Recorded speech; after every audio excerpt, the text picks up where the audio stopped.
And that is a live look at Air Force One sitting on the tarmac at Joint Base Andrews in Maryland, where in just a matter of minutes, President Obama is expected to board Air Force One, and then it is wheels up with the next stop right here at Offutt Air Force Base outside of Omaha. Good morning and thank you for joining us this midday. I'm Dave Zavolinsky. It is an important day in the city of Omaha, to say the very least. For the first time since taking office back in 2009, President Obama will visit the metro in just about an hour and a half. We have a very rough idea of what his schedule will look like today. Obviously, officials cannot release the full plan for those security reasons, but we do know a few of his stops along the way. President Obama touches down this afternoon at Offutt Air Force Base and then immediately begins his tour of Omaha. Brad Ashford will join Obama on the flight to Omaha and during his time here for about 3 hours or so. We know he will meet with fallen officer Kerry Orozco's family.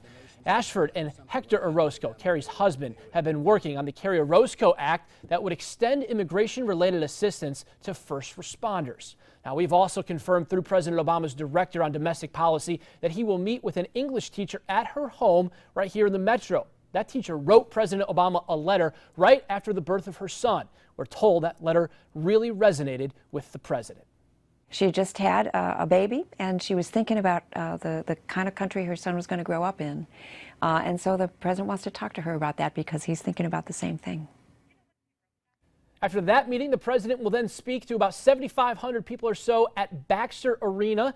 That begins at 4 p.m. If you don't already have tickets, unfortunately, you're likely not getting in. Right after that speech, President Obama is then headed back to Offutt Air Force Base to fly south to Baton Rouge, Louisiana.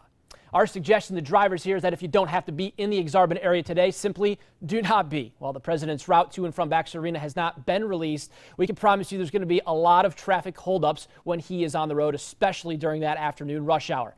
As for parking, the lots at Baxter Arena are a no-go. Instead, those attending the president's speech are asked to park at UNO's Dodge or Pacific campuses. There will be a free shuttle service running from 11 until 2:45 that will then pick you up and take you to the arena.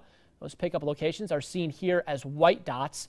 Those maps are on our website as well, WOWT.com. Again, doors open at 1, and you are asked to be there early. Like I just mentioned, doors open at 1 to let the crowd on in. And again, President will speak at 4, but it's a good idea to get there closer to 1 p.m. as that will allow you plenty of time to get through the security screening, which promises to be pretty intense. Now, prohibited items include large bags, signs, or banners. Of course, no drugs, alcohol, weapons are allowed inside Baxter. Also not allowed noisemakers or anything deemed to be a threat to public safety. That'll be up to the security at the event to decide. Now, you are allowed to bring in cameras and cell phones.